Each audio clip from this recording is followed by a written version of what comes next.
పొన్నూరు మాజీ ఎమ్మెల్యే ధూళిపాల నరేంద్ర కీలక వ్యాఖ్యలు చేశారు. ఇక టీడీపీ జనసేన పొత్తు కాగానే వైసీపీకి వణుకు మొదలైందని అన్నారు. అధికారం కోల్పోతామన్న నిరాశతోనే వైషమ్యాల్యంను రెచ్చగొడుతున్నారని మండిపడ్డారు. ఇక తనపై అధికార పార్టీకి చెందినటువంటి కొంతమంది పెద్దలు అంబేద్కర్ విగ్రహాన్ని కూలగొడతానని అసత్య ఆరోపణలు చేశారని చెప్పారు. ఇక తనపై కక్షగట్టి ఇలాంటి తప్పుడు వార్తలు సామాజిక మాధ్యాల్లో ప్రచారం చేస్తున్నారని అన్నారు. ఈ నేపథ్యంలోనే ఘటనపై స్థానిక పోలీస్ స్టేషన్లో ఫిర్యాదు చేసినట్లు ఆయన తెలిపారు. మేధావి వర్గం పోరాటం చేసి ఈ రాష్ట్రంలో మా నిధులు మాకు కావాలి జనాభా ప్రాతిపదికన అంటే ఎస్సీ ఎస్టీ సప్లాన్ చట్టం వస్తే ఎస్సీ ఎస్టీ సప్లాన్ చట్టం కోసం రిటైర్ అయిన ఐఏఎస్ అధికారులు మేధావులు ఉమ్మడి ఆంధ్రప్రదేశ్ రాష్ట్రంలో పెద్ద ఎత్తున పోరాటం చేస్తే ఆ చట్టం వస్తే ఆ నిధుల్ని ఇవాళ జగన్మోహన్ రెడ్డి ఆయన విలాసాల కోసం ఖర్చు పెడుతున్నాడు. కళ్ళ ముందు కనపడుతున్న వాస్తవం. తరాల తరబడి ఎస్సీల కోసం తీసుకున్న 25 స్కీమ్స్ని రద్దు చేశాడు. అవునా కాదా? అలాగే ఇవాళ రాజకీయపరమైన ఆర్థికపరమైన ఉపాధిని దెబ్బతీశాడు, ఆర్థిక స్వావలంబన దెబ్బతీశాడు. అలాగే ఇవాళ ఎవరైతే దళితుల్లో ప్రధానమైన నాయకులుగా ఉన్న వ్యక్తులు ఎవరైతే ఉన్నారో ఇవాళ సీట్లు చూస్తూ ఉన్నాం. ఎవరితో బంతాటాడుతున్నాడు? ఎస్సీలు ఎస్టీలు బీసీలు కాదా? ఎవరైతే బలమైన తన సామాజిక వర్గానికి సంబంధించిన ఒక్క నాయకుడినన్నా మార్చగలిగాడా? ఉప ముఖ్యమంత్రులుగా పెట్టిన వ్యక్తుల్ని తన యొక్క ఇంటి ముందు దిష్టిబొమ్మలాగా పెట్టుకున్నాడు తప్పితే వాళ్ళని వాళ్ళ నియోజకవర్గాల్లో తిరిగి పోటీ చేసే అవకాశం ఎందుకు ఇవ్వాల?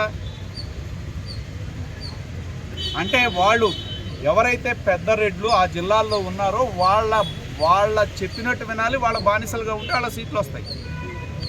మరి చిత్తూరు జిల్లాలో ఎంతమంది ఎస్సీలను మార్చారు? పెద్దిరెడ్డిని మార్చాడా? లేకపోతే ఇంకో రెడ్డి గారిని మార్చారా? మార్చలేదు కదా. కాబట్టి ఇవాళ జగన్మోహన్ రెడ్డికి దళితుల గురించి మాట్లాడే హక్కు కానీ దళితుల పేరెత్తి ఇవాళ అంబేద్కర్ గారి యొక్క ఆశయాలని తుంగలో తొక్కి పాతి పెట్టిన వ్యక్తి ఎవరన్నా ఉంటే జగన్మోహన్ రెడ్డి గారు. మరి అంబేద్కర్ గారు ఈ సమాజంలో ఆయన ముఖ్యంగా కోరుకుందో చదువు,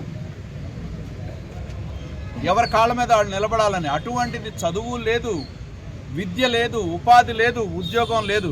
చివరికి ఎంత దరిద్రం అంటే మన గుంటూరు జిల్లాలో ఎస్సీ ఎస్టీ సంబంధించిన బ్యాక్లాగ్ ఉద్యోగాలు అర్హత ప్రాతిపదికన కాకుండా అధికార పార్టీ నాయకులు అర్హత ఉన్న వాళ్ళకి ప్రతిభ ఉన్న వాళ్ళకి ఇవ్వకుండా అమ్మకానికి నడి రోడ్లో పెట్టి అమ్ముకొని ఉద్యోగాలు తెచ్చుకున్నారు ఈ గుంటూరు జిల్లాలో. నేను ఛాలెంజ్ చేస్తా ఉన్నా, మీరు ప్రభుత్వాన్ని మీకు దమ్ము ధైర్యం ఉంటే విచారణ చేయండి, మేము నిరూపిస్తాం. చదువుకున్న వాళ్ళు ఎవరైతే ఉన్నారో ఎందుకు కంప్లైంట్ ఇవ్వలేదంటే ఉన్న ఉద్యోగం ఊడుద్దని చెప్పి భయపడుతున్నారు. దళితులు కూడా భయపడి బతకాల్సిన పరిస్థితి రాష్ట్రంలో ఉంది. ఇదే అంబేద్కర్ కోరుకుంది.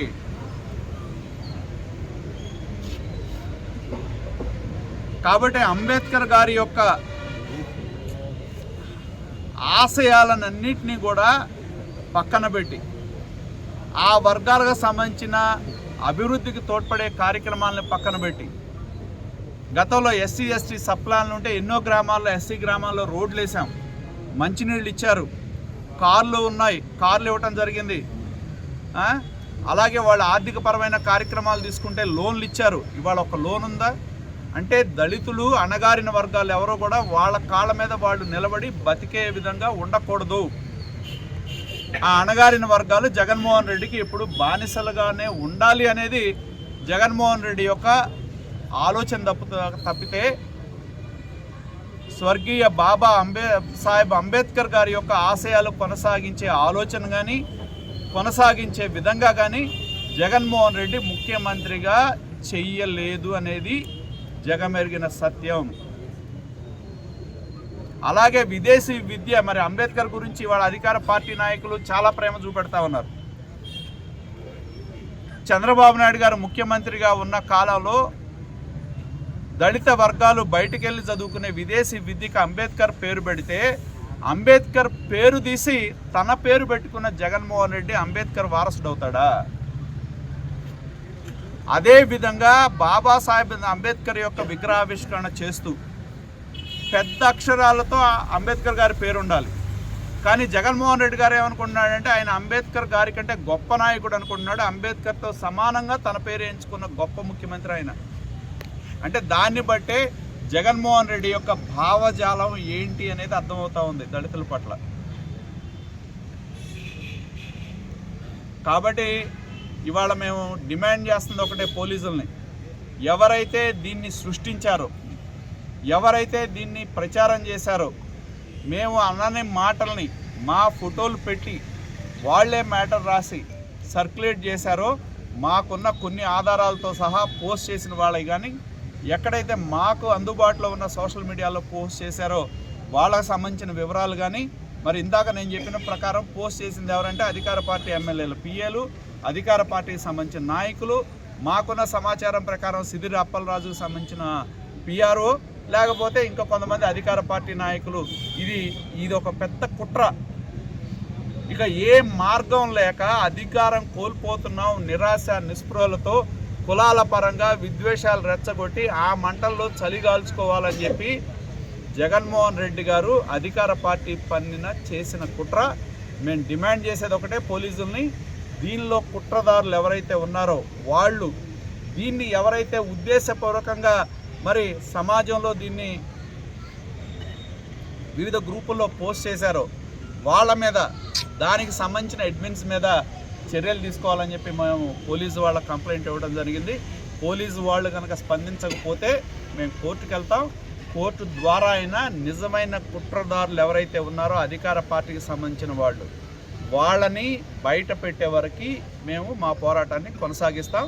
దయచేసి నేను కోరేది ఒకటే, అందరికి కూడా విజ్ఞప్తి చేస్తా ఉన్నా, మేము మా కుటుంబం రాజకీయాల్లో దాదాపు 50 సంవత్సరాల నుంచి ఉన్న కుటుంబం.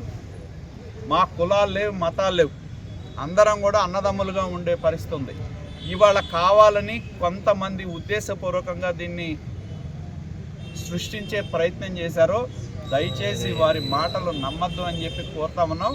తెలుగుదేశం పార్టీ కానీ మేము కానీ అందరం కూడా అంబేద్కర్ గారి యొక్క ఆశయాలకి కోసం పనిచేసిన వాళ్ళం, ఆశయాల కోసం కట్టుబడి ఉన్న వాళ్ళం, భవిష్యత్తులో కూడా పనిచేస్తాం.